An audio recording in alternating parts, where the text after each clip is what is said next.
called black metal music and encourages devil worship and the desecration of churches. When I heard it, almost a cold shiver goes down your spine. What is all this about? The ban, a form of music, they say, has disturbing satanic overtones. Become almost absorbed in it. Welcome to Blackfold, a black metal podcast. My name is Danny van Eyck. I've been fascinated by black metal for decades.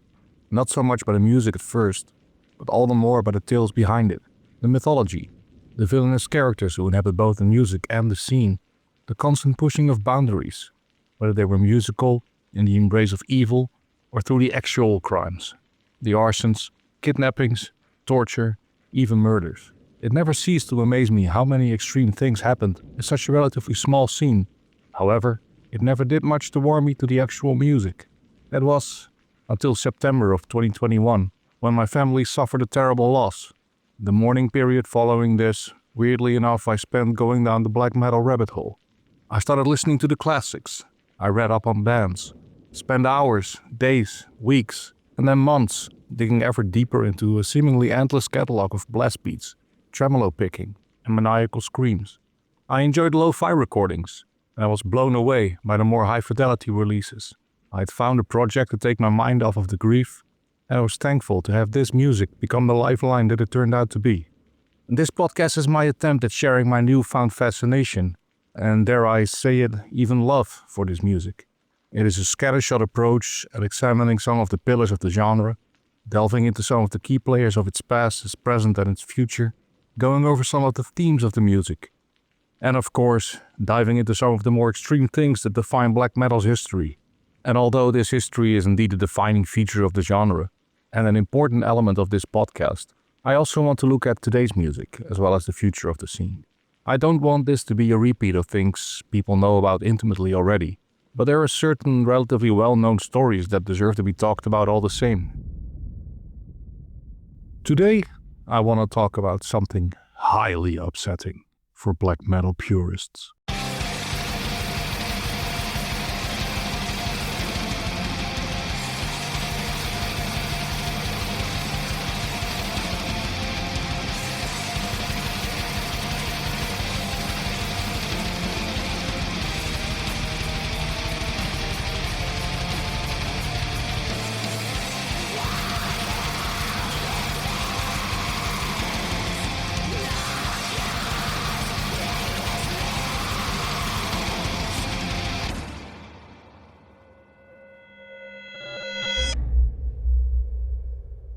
There ne'er was seen so fair a sight as at Delmonico's last night, when feathers, flowers, gems and lace adorned each lovely form and face.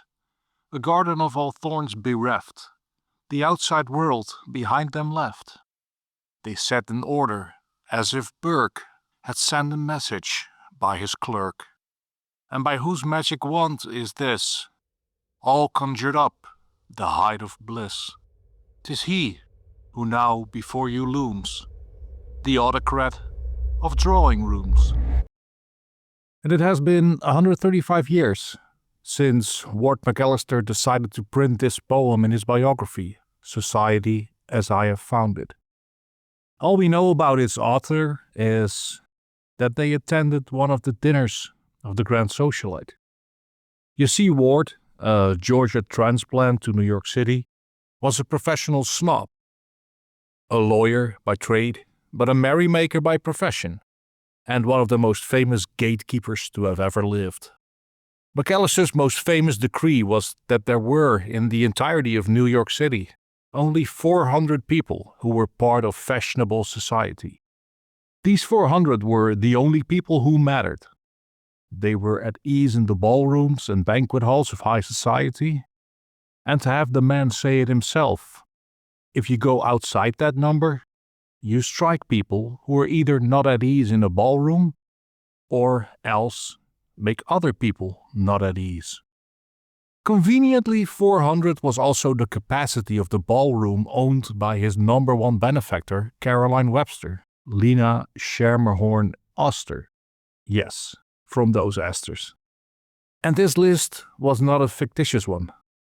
No, it was an actual list. Carefully curated by Ward McAllister, including a large number of snobs, old money, like the Esters and the Livingstones, and swells, new money, as best represented by the Vanderbilts, and the list was even printed in the New York Times. To huge backlash at the time, but that came mostly from those not on the list. Because people scrambled to be on this list. Yet the finite number of listees made this quite difficult. The drawing up process took McAllister a number of years, but during this time already the phrase had taken hold and had become shorthand for high society so much that other cities started drawing up their own lists. The final list saw no huge surprises. It held no artists, no working men or women, no designers, no musicians, chefs, athletes or writers, save for perhaps Julia Kruger, but she was mostly on the list as the wife of Stephen van Rensselaer Kruger, heir to an enormous fortune. No, the list was bankers, real estate developers, financiers, politicians, barons and the like. Basically, the list was millionaires.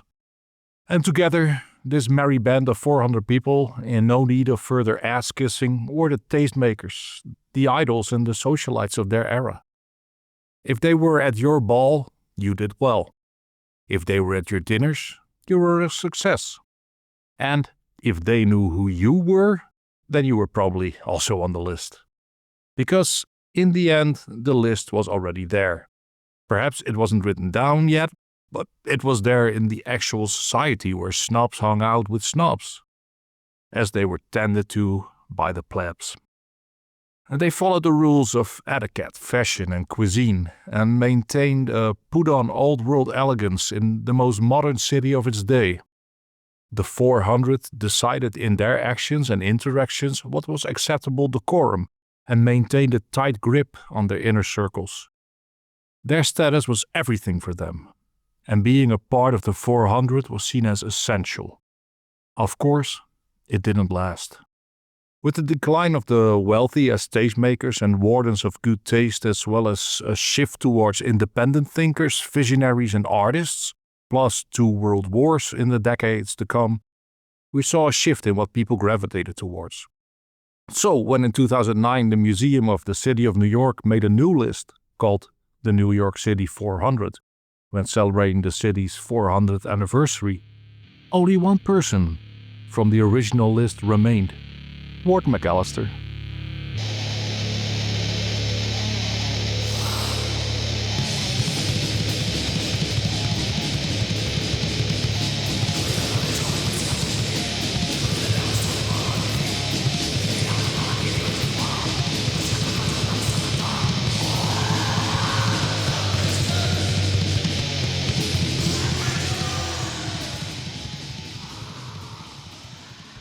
No mosh, no mosh, no core, no core, no trance, no trance, no fun, no fun, no fun. Anyone interested in black metal for some time will have seen this slogan mentioned, or felt its influence in the scene, or at least in part of the scene. It originates with mayhem, as so many of the early scene's core tenets do, and can be traced back to at least 1987, when it appeared printed on the back of the Deathcrush EP, more specifically, printed around a crossed-out picture of Scott Burns, at the time a mostly enamored death metal producer. This slogan, if you want to call it that, has been the subject of many disagreements, uncertainties, extreme devotion, as well as downright opposition. But it, or at least part of it, needs to be understood in its zeitgeist. Black metal was, and for a lot of people still is, a very conservative movement.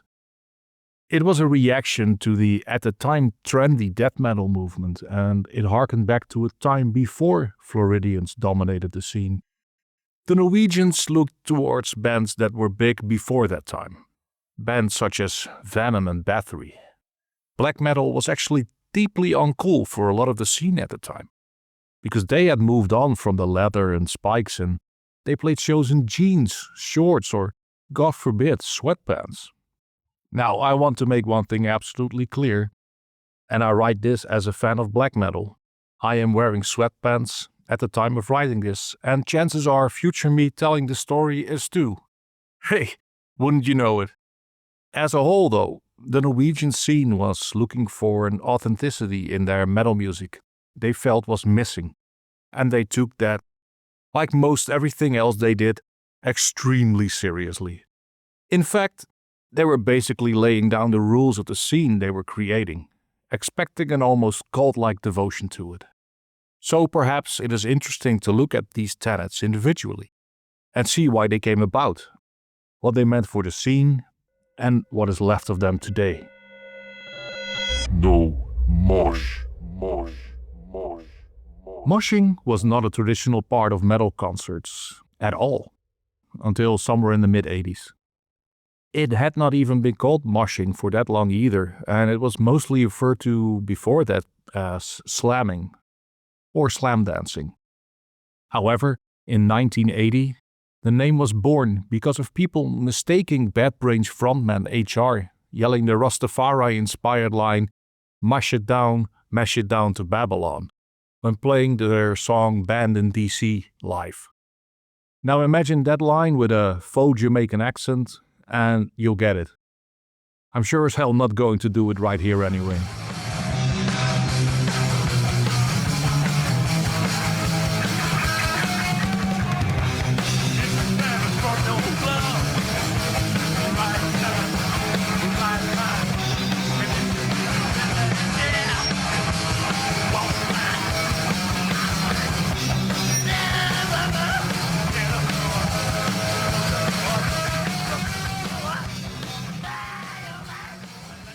Of course, something as specific as people running in circles while pushing and playfully punching and sometimes even kicking each other on the beat of aggressive music doesn't just come into being. And if we want to look at what led to it coming about, we have to go back even further in time, to the 70s. And the weird, spittle-obsessed musician, junkie, and most likely wife killer, Simon John Ritchie. Of course, you will know him by his stage name, Sid Vicious, bass player of the Sex Pistols. During a punk show in London and while wearing a leather poncho that made moving his arms to the music impossible, Sid started jumping up and down while snapping his body side to side and to the front in a kind of scissor motion.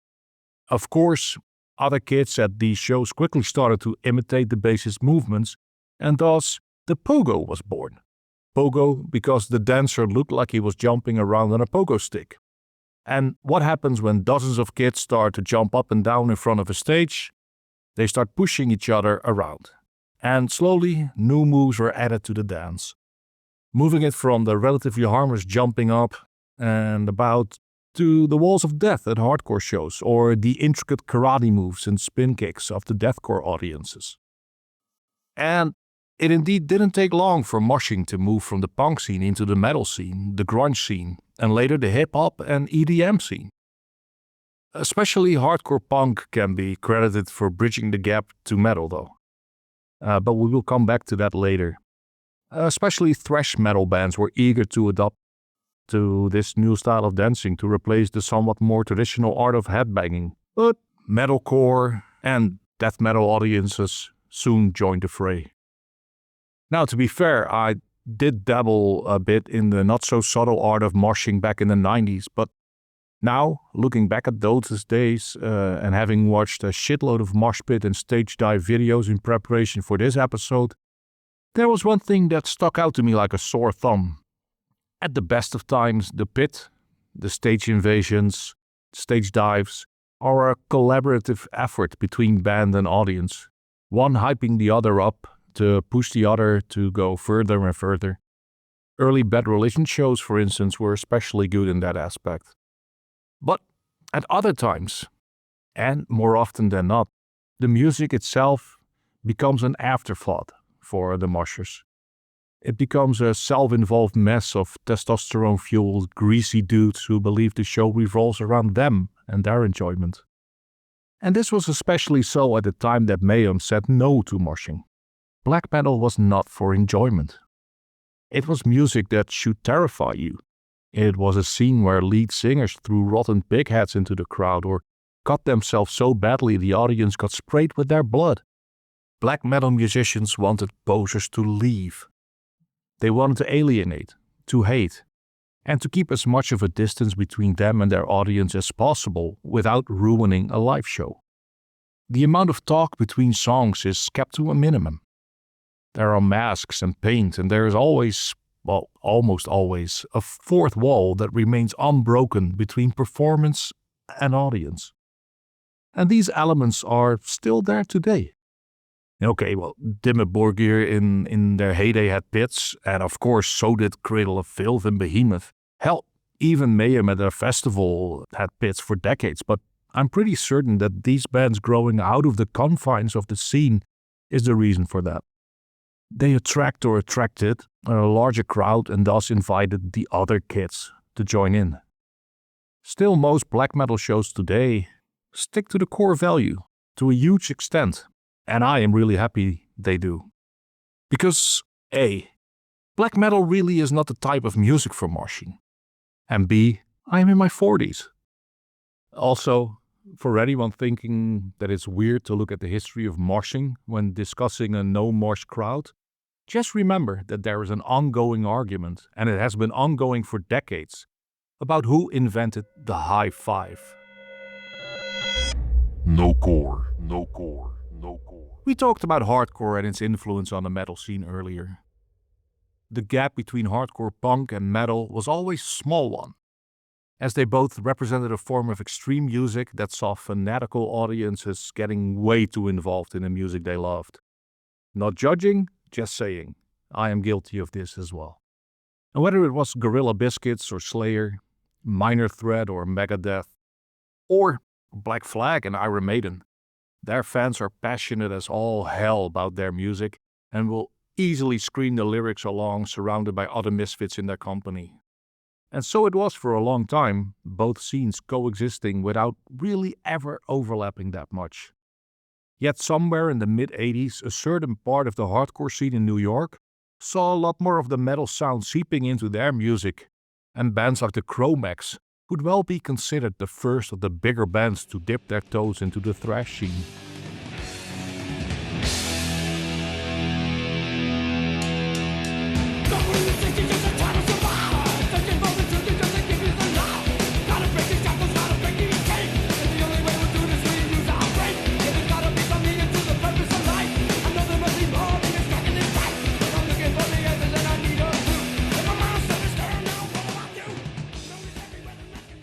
But there had been earlier signs already that metal was at least very adjacent to hardcore.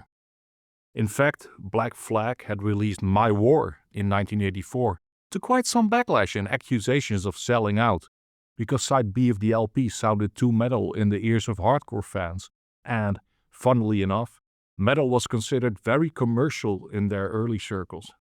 I guess those hardcore purists are having a ball now that Knocked Loose plays Jimmy Kimmel, or Turnstile bassist Lions brings a Louis Vuitton bag to the Grammys.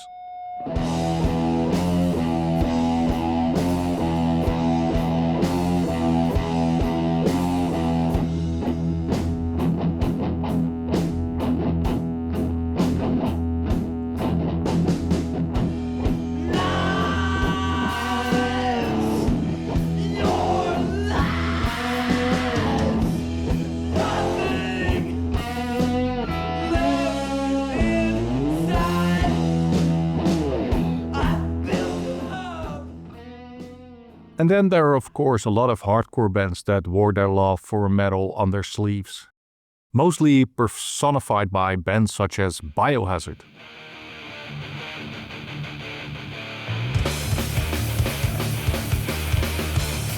If the lines can be read between, maybe you can tell me then what it all means. He'll make a big picture of the whole thing. Life of Agony.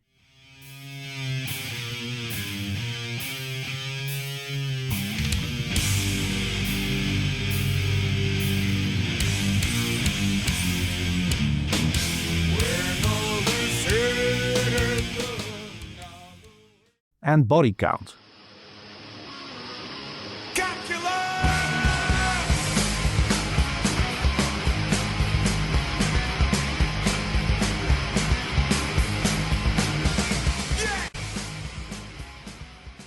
All three have been labeled as both hardcore as well as metal by pretty much everybody one time or another, including their own members.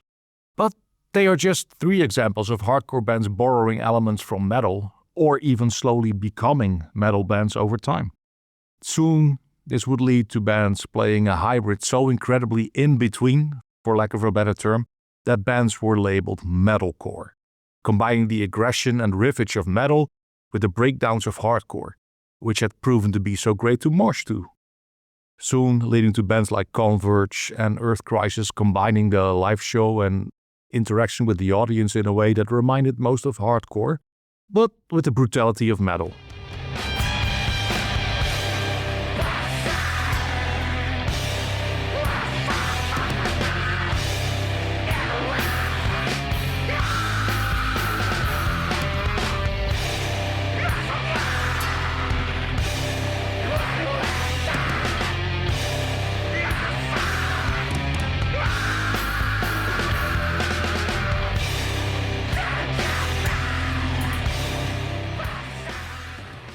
Yet, these bands were not around, or even heard of when the no-core part of the slogan was printed. Of course, Euronymous, of Mayhem obviously, being the music lover he was, and his keen eye on the state of metal, might have seen where things were going. He already found that death metal had jumped the shark from the thing in metal to a scene filled with posers who made little to no effort to maintain the metal aesthetic whatsoever. Seeing the growing influence of hardcore on the scene he was so eager to protect, and revert to a more conservative era would have obviously irked him, to no end. And he is not alone, because no matter how clearly a band like Converge is to a substantial degree part of the metal scene, Encyclopedia Metallum do not list them on their side. Wrongly, in my opinion. No hate mail, please. Thank you. No trance, no trance, no trance. I already made a case for black metal musicians being conservatives at heart, or at least of them having been. They longed for a time when metal was still metal, a time when leather and spikes, fire and blood, and evil and hate were the ingredients to the shows, a time when skateboarders and hardcore kids had no place in their scene. There was a reason why Euronymous looked towards bands of the beginning of the decade, bands like Venom, Hellhammer, and Bathory were maybe not too distant in the past, but their style, presentation, and music was miles away from the popular metal of the time. In hindsight, perhaps 5 years is not that long ago, but in a musical genre that was not even 12 years old when Venom released their album Black Metal, half a decade can make a world of difference. And to be honest, 5 years ago today, this was the biggest hit in the world.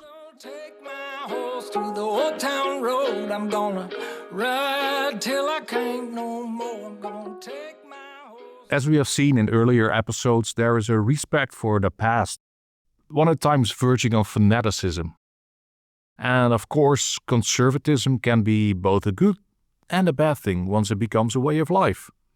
Medieval inspiration? Good. Neo-Nazis? Bad. You can impose rules on yourself, live your life or play your music accordingly.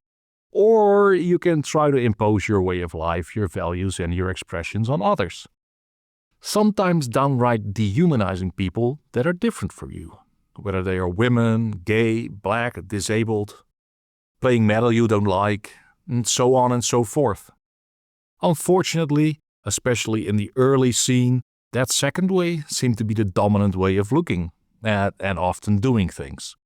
Much like modern political conservatives don't need to have same-sex marriages if they don't want to, but they don't want others to have them either, because of their values. I know. Early black metal musicians, Euronymous first in line, were quick to antagonize bands and people they disliked by threatening their lives. Mayhem threatened death metal bands, Comfort threatened Enslaved, Beherit threatened impaled Nazarene, and so on and so forth. Much like conservative gamers do today when they feel their male-dominated subculture gets invaded by what they deem outsiders. Meaning women, members of the LGBTQ+ community, or people of color. And as has happened within that scene, online threats, or in the 19s, telephone or snail mail threats, sometimes did lead to actual violence. So, why would a scene that now produces some of the most experimental, forward-thinking music grow out of the most infertile ground? How can a genre that eschewed trends come up with so many new ways of expressing itself, constantly reinventing the music and the scene? And how come a once so hostile environment now sees so many people from traditionally marginalized groups being out and about in its scene? My guess is that it is because of the original scene being so closed off for so long that people were eager to carve out a more inclusive scene for themselves and their friends. And so today we see black metal often on the forefront of experimentation. There are bands like Liturgy and Agriculture, fronted by trans women. And even early second wave musicians can come out as gay without any great risk for their popularity. The closed-off and limited approach of the early scene created a breeding ground that was absolutely fertile for change. Take a band like Ashenspire. Last time I saw them play, lead singer Ryan Gleave wore a pair of velvet dungarees and a huge beaded necklace. He was also covered in glitter. And their sax player, Dean Garrity, was clad in a kilt only, while the rest of the band looked more like a 2000s indie band than anything resembling a black metal collective. But then they sounded like this.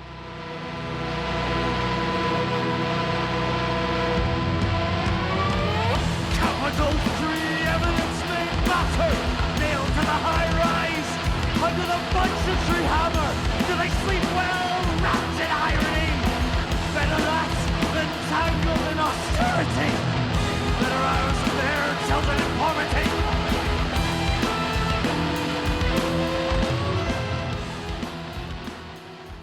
Trends are a huge part of the scene now.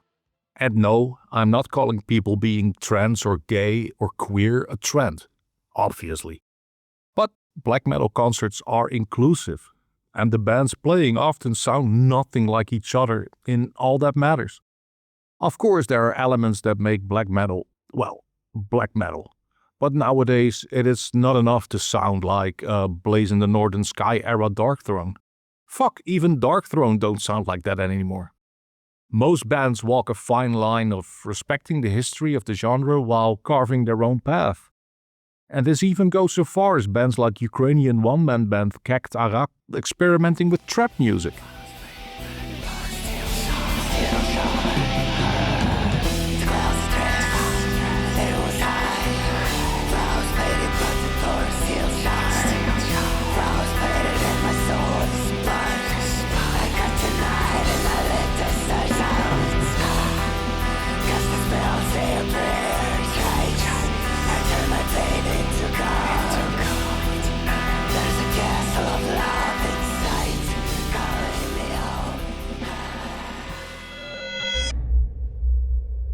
No fun, no fun, no fun, no fun. Anyone who has ever dabbled in heavy or strenuous outdoor activities has probably heard about the three types. Mountaineers, long-distance runners, and hikers differentiate between three types of fun. There's type 1 activities, and they are considered the easy kind. It's fun while you're doing it, and fun afterwards. Then there's type 2 activities, which are considered tough and challenging, often downright miserable while you are engaging in them. But they are great afterwards. They are the type of fun where, while doing it, you feel drained and want nothing more but to be done with it, to get home being wrapped in a blanket, and you might even cry during certain stretches of it. But the first thing you say upon completing it is, I want to do that again. And then there's type 3 activities, and they are, well, not fun at all. They're ordeals that suck. and even thinking back on them sucks.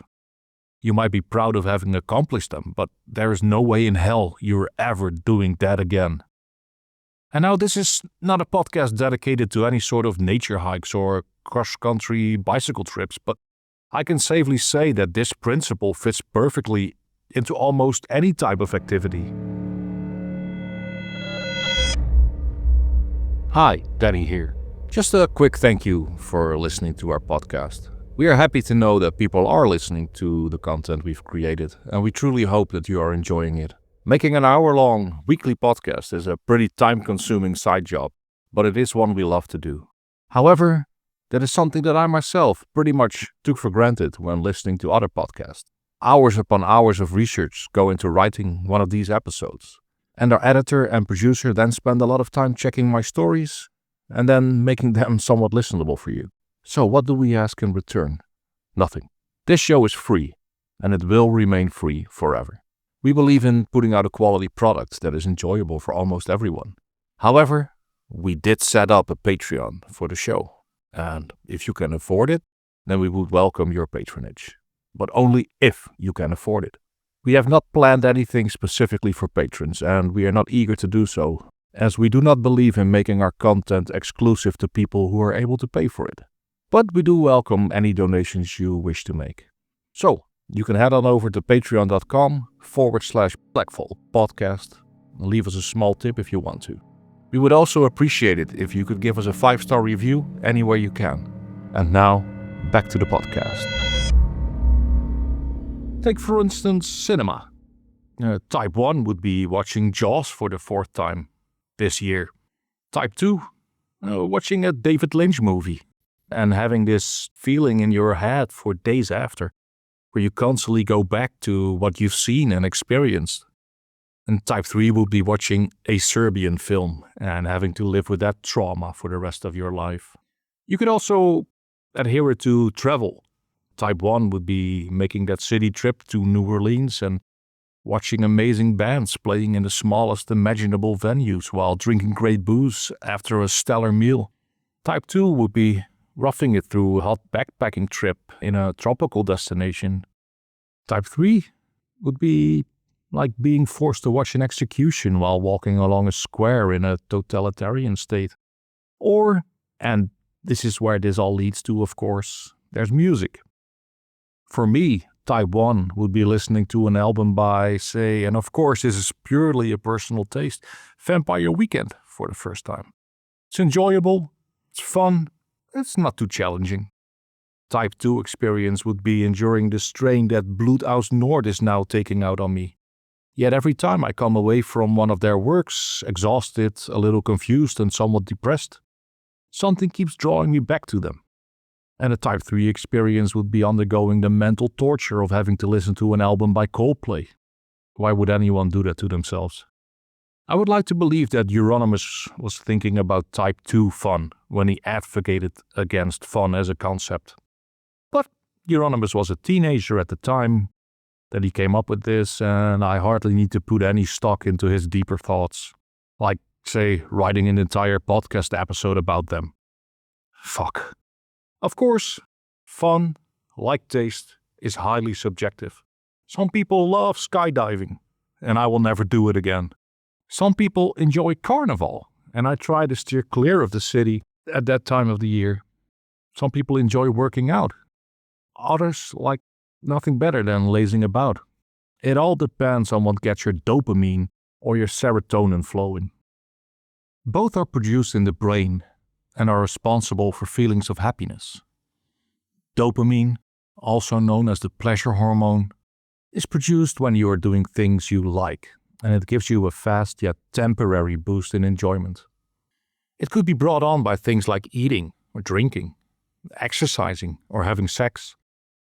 It is also responsible for people falling into addictions as they keep searching for this dopamine rush more often. Serotonin, however, is mostly produced in the gut and is responsible for a longer feeling of happiness and well-being. And it's brought on by things like being outside, taking in sunshine, or having social interactions. Both are essential for our bodies to function, and their balance should be well regulated. For instance, being bent over a keyboard for hours on end, working while writing a podcast about black metal, might not be the best way to maintain that balance. So, enough with the biology lesson and back to the music. What did Euronymous think when he added No Fun to the list? Well, we do know that he took everything he did extremely seriously. For him and the people in his orbit, black metal was a way to stand out, to give themselves over to evil, to disrupt, to alienate, and to drive people away from them. Black metal was an engine to destroy and not to create. It was a vehicle fueled by hatred and misanthropy. It was to take its creators to an idealized future where humanity was taken down a peg, where a more conservative life without the distorted smiles and fake politeness of society were so all-encompassing. They were looking for a return to pre-Christian values of pagan roots and of a rule by force system that it ultimately shouldn't have surprised anyone that it attracted fascists as well. Fun was for the everyman. Remember how Pelle refused to smile when he was out and reserved that side of his personality for only his closest friends? Remember how he actively wanted to drive away posers from his shows? Both him and Euronymous voiced their disgust about the metal scene on numerous occasions. It was not in keeping with their vision, even though their vision was guided in large part by being hormonal teenagers, of course. But there is something to be said about the best poets being tortured individuals, or how that best art is made on an empty stomach. And hey, most of our listeners are here because we discuss black metal. Not exactly a shining example of a fun scene full of joy and happiness in the eyes of many of the other people we know. But is it? Because I've been to many concerts in my life, both small, half a room filled with black metalheads, as well as large, arena-sized tours with young women yelling and screaming their heads off. And funnily enough, the most fun I have ever seen or had was at the former shows. The most friendly and welcoming crowds are metal fans, and local venues hardly have any security at the door when Merrimack or Gavura plays, but they're out in full force for local EDM artists. And besides the doom and gloom of many a stage act, most of the bands appear to be having a blast as well.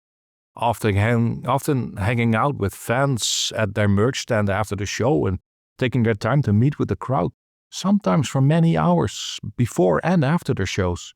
I think here too a change has crept into the scene over the decades, one where elitism made way for camaraderie and where enjoyment became an element of the scene, in spite of itself and its supposed rules. Well, she got her daddy's car and she cruised through the hamburger stand now. Seems she forgot all about the library like she told her old man now. And with the radio blasting goes cruising just as fast as she can now. And she'll have fun, fun, fun till her daddy takes the T-bird away. Fun, fun, fun till her daddy takes the T-bird away. Now, the recorded music is a different beast altogether again, and for a large majority of the scene, the output could scarcely be called fun. The aforementioned Bloodhouse North, sorry, I'm really preoccupied with them at the moment, comes to mind, but also bands like Delirant or a band like, say, Javel. They come to mind as musicians who make really serious music with layered levels of meaning. Uncomfortable sounds, strenuous, sometimes completely alienating passages. Calling these often sprawling tracks songs seems to be a bit of a weird nomer, as we are really having to refer to them as pieces or works. Take, for example, completely anonymous band Blood Obsession.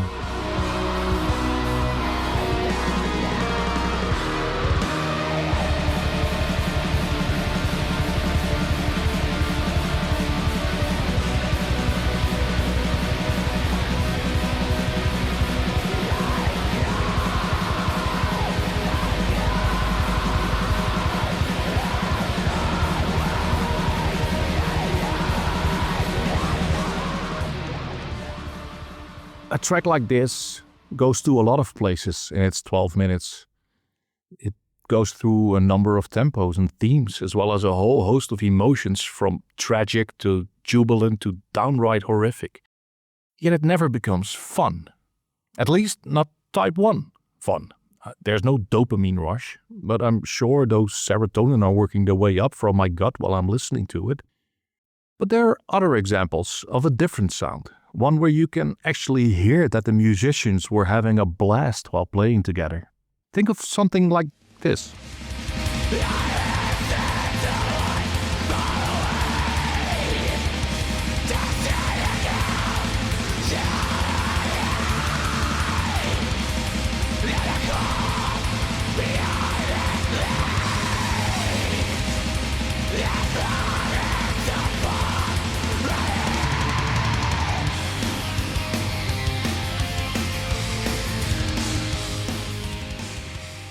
This band is called Vemur and hail from Atlanta, Georgia.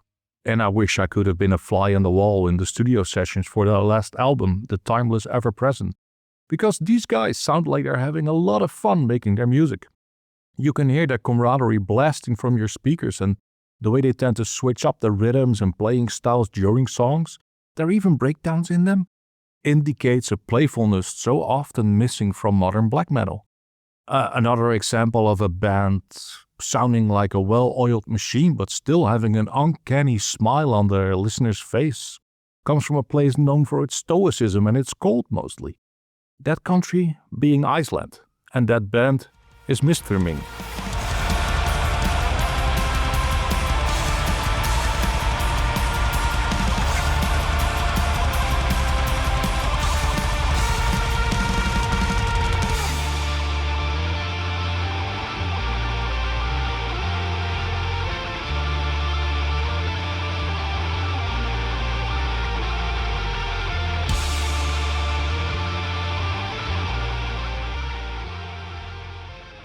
The music is propulsive, engaging, and the band plays songs, actual songs, which is of course almost a unicum in this scene. And it's those songs that make the band that is also responsible for our theme music such a fun listening experience as well.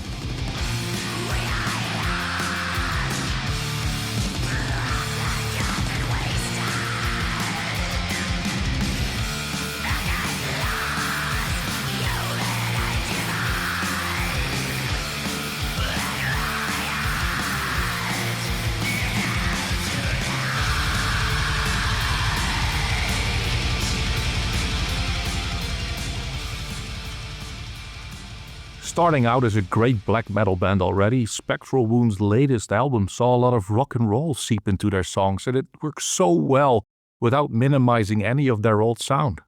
Of course, detractors on Reddit would have you believe the album is terrible because of it. But black metal Reddit is often one of the last vestiges of the herd white male, and it's obvious why a band having a different sound on a new album would not sit well with them. There's that conservatism again. Either way, we applaud the band's willingness to try new things, and so did the broader music scene. And hence, the band showing up on so many best-of lists last year. Now, is it possible to have a one-man band sound fun? Well, at least it does when that one man takes it to the stage with a live band. That man in question being Skaga Soa, and his band is Black Braid.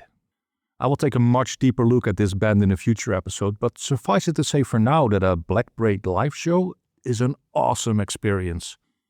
John Krieger, the official name of the band leader and one that is a lot easier to pronounce for me, is a true showman.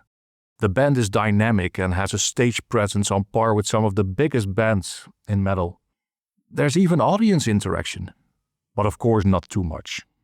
If they play a show near you, do yourself a favor and go see them.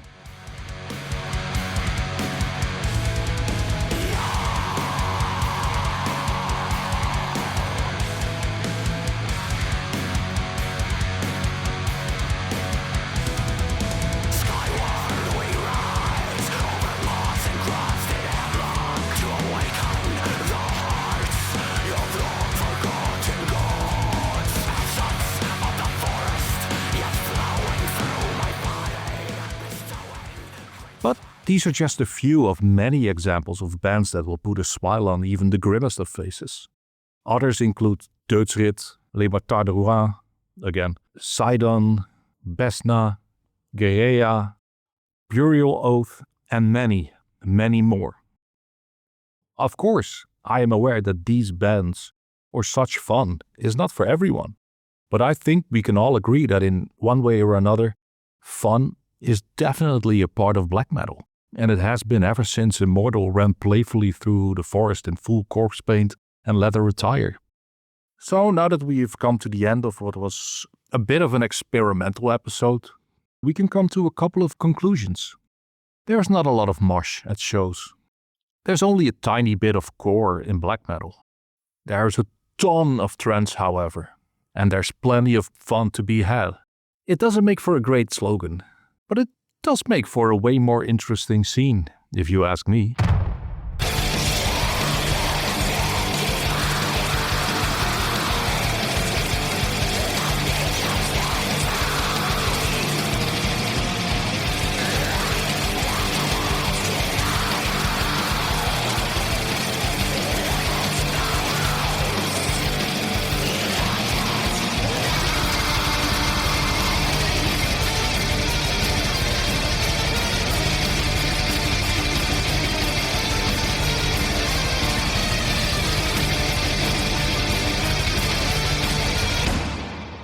So here are the liner notes.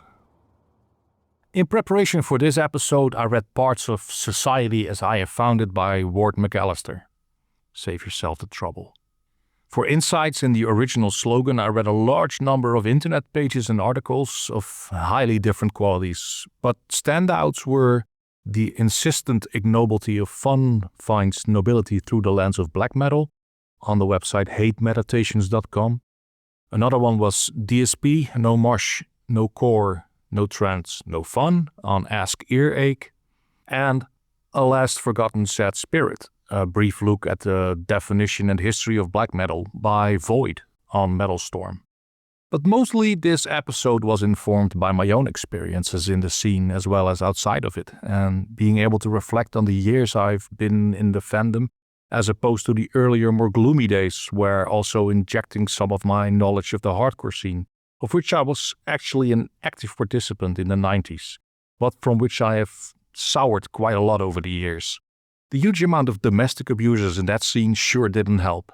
So, not only did I choose a weird topic to discuss, I then mostly talked about my ideas and feelings about an era when I was not even a part of the black metal scene at all. In fact, I was in the core scene and was singled out by Euronymous as a definite no. But perhaps that gives me the air of objectivity I so desperately long for? Maybe? Hopefully? We have used the snippets of music in this episode on a fair use basis and have included them as a way of explaining the music that fueled the story and have no financial incentive in sharing the snippets as such. Our theme music is performed by Spectral Wound and is used with their permission. If you would like to hear more from them, look for the only band called Spectral Wound wherever you get your music, or visit their Bandcamp page and buy some of their amazing merchandise. This podcast was written and recorded by me, Danny van Eyck, audio engineering and production by Mick Schouten, technical assistance, encouraging words, editing, a metric ton of cigarette smoke, and a lot of complaining about a twisted ankle came from Björn Bolderdijk. We are on Instagram as Blackfold Podcast, all one word. So give us a follow and share your feedback in the comments if you want to. Join us for episode 7 next week.